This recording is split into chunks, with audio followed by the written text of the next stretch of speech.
সরস্বতী পুজোর পরের দিন অর্থাৎ শীতল ষষ্ঠীর দিন বেশিরভাগ ঘটি বাড়িতেই কিন্তু এটা খাওয়া হয়ে থাকে। এটা হলো অ্যাকচুয়ালি ঘটি বাড়ি একটা ইমোশন বলতে পারি। তাই আজকে তোমাদের সামনে নিয়ে চলে এলাম ঘটি বাড়ি ইমোশন গোটা সিদ্ধ রেসিপি নিয়ে। নমস্কার বন্ধুরা, রান্নাবাটি জমজমাটি চ্যানেলে তোমাদের সকলকে স্বাগত। আজকে চলে এলাম গোটা সিদ্ধ রেসিপি নিয়ে। তো দেখতে থাকো গোটা সিদ্ধ বানানোর জন্য কী কী লাগছে। এখানে লাগছে গোটা মুগ, যেটা আমরা এই 2 চামচের মতো নিয়েছি, মানে তোমাদের ভিডিও করে দেখানোর জন্যই এটা অল্প পরিমাণে নেওয়া হচ্ছে।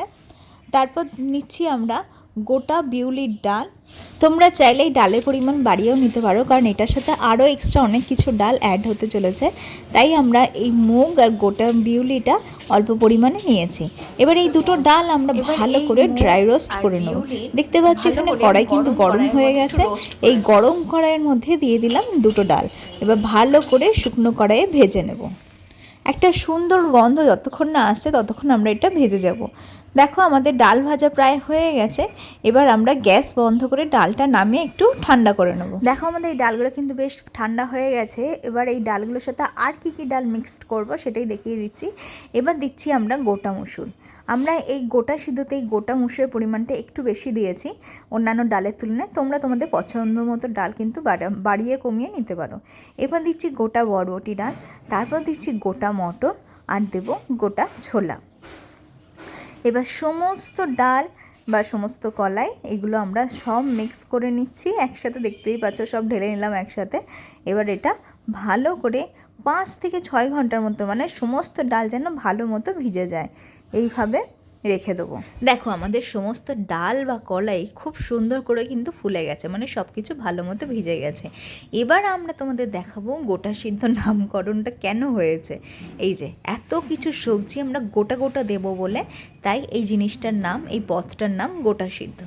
এখানে নিয়েছি গোটা রাঙা আলু, দেখতেই পাচ্ছ ভালো করে কিন্তু ধুয়ে নিয়েছি, স্কিনটা ভালো করে ধুয়ে নিতে হবে।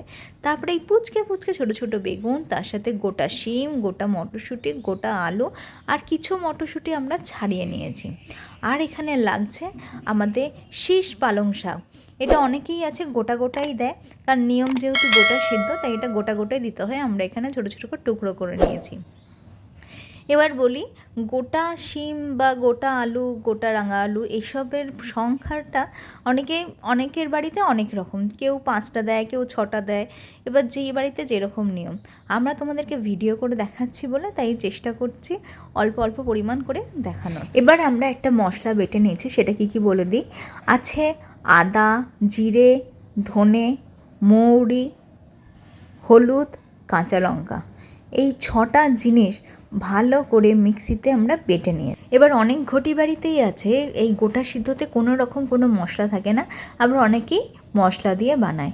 চলো এবার রান্নাতে চলে যাই। দেখতেই পাচ্ছ গ্যাসের উপর একটা হাঁড়ি বসিয়ে নিয়েছি, হাঁড়ির মধ্যে দিয়ে দিয়েছি জল। জলটাও কিন্তু বেশ গরম হয়ে গেছে। এই গরম জলের মধ্যে এবার দিয়ে দেবো ভিজিয়ে রাখা ডালগুলো বা কলাইগুলো। সমস্ত কলাই কিন্তু দিয়ে আমরা আবার ঢাকা দিয়ে কিছুটা সিদ্ধ করে নেব। দেখো আমাদের ডালটা কিন্তু কিছুটা সিদ্ধ হয়ে এসেছে, তোমাদেরকে একটু হাতের সাহায্যে প্রেস করে করে দেখাচ্ছি। দেখো ছোলাটাও কিন্তু বেশ সিদ্ধ হয়ে এসেছে, মানে পুরোপুরি সিদ্ধ হয়নি কিন্তু একটু সিদ্ধ হয়ে গেছে।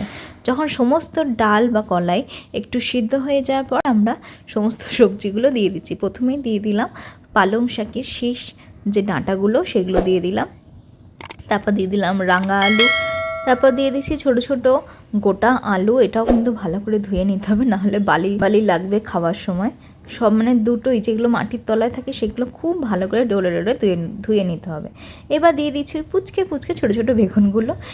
বেগুনগুলো যদি সাইজে বড় হয় না তাহলে অতটা খেতে ভালো হয় না, তো এই ছোটো ছোটো বেগুনগুলি চেষ্টা করবে দেওয়ার। এবার দিয়ে দিচ্ছি গোটা শিম, তারপর দিয়ে দিচ্ছি গোটা মটরশুঁটি। এবার যে মটরশুঁটিগুলো ছাড়িয়ে রেখেছিলাম সেইগুলোও দিয়ে দিলাম।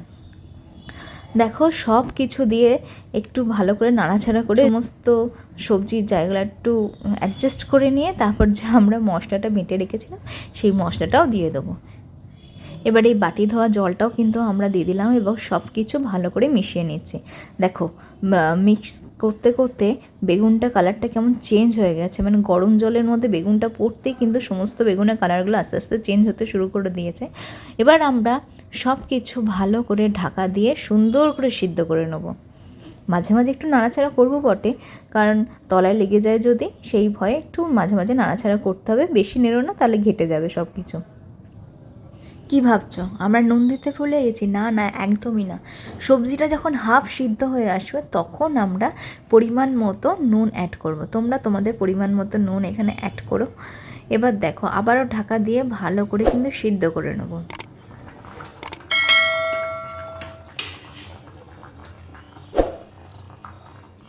দেখো, আমাদের গল্প করতে করতে আমাদের গোটা সিদ্ধ কিন্তু খুব সুন্দর করে সিদ্ধ হয়ে গেছে। বেগুন আর আলু দেখে অবস্থা নিশ্চয়ই বুঝতেই পারছো যে আমাদের গোটা সিদ্ধ ডাল, সবজি সব কিছু খুব সুন্দর করে সিদ্ধ হয়ে গেছে। মানে আমাদের গোটা সিদ্ধ কিন্তু একদম রেডি। এবার আমরা ঢাকা দিয়ে গ্যাস বন্ধ করে দেবো। মানে যতটুকু ভাপে আরেকটু সিদ্ধ হয়ে যায় তত ভালো। তাহলে দেখতেই পাচ্ছ, তোমাদের সাথে গল্প করতে করতে ঘটি বাড়ির একদম ইমোশনাল একটা ডিশ, গোটা সিদ্ধ, যেটা ষষ্ঠীর দিন মানে বসন্ত পঞ্চমীর পরের দিন, শীতল ষষ্ঠীর দিন এটা খায়। এটার সাথে একটু কাঁচা সর্ষের তেল আর কাঁচা লঙ্কা মেখে খেতে যা দুর্দান্ত লাগে না, যারা খেয়েছে তারাই এটা বুঝবে। তো বাড়িতে তোমরা অবশ্যই বানাও এই গোটা সিদ্ধ, এবং আমাদের কমেন্ট করে জানিও তোমাদের এই রেসিপিটা ঠিক কতটা ভালো লেগেছে। আর তোমাদের বাড়িতে অন্য কিছু নিয়ম থাকলে অবশ্যই কিন্তু কমেন্ট করে জানাতে একদম ভুলো না। তোমরা যদি আমাদের চ্যানেল নতুন বন্ধু হয়ে থাকো, চ্যানেলটা সাবস্ক্রাইব করো এবং পাশে থাকা বেল আইকনটা প্রেস করতে একদম ভুলো না। চলো টাটা, আবার দেখা হয়ে পড়ে অন্য কোনো নতুন রান্নার সাথে।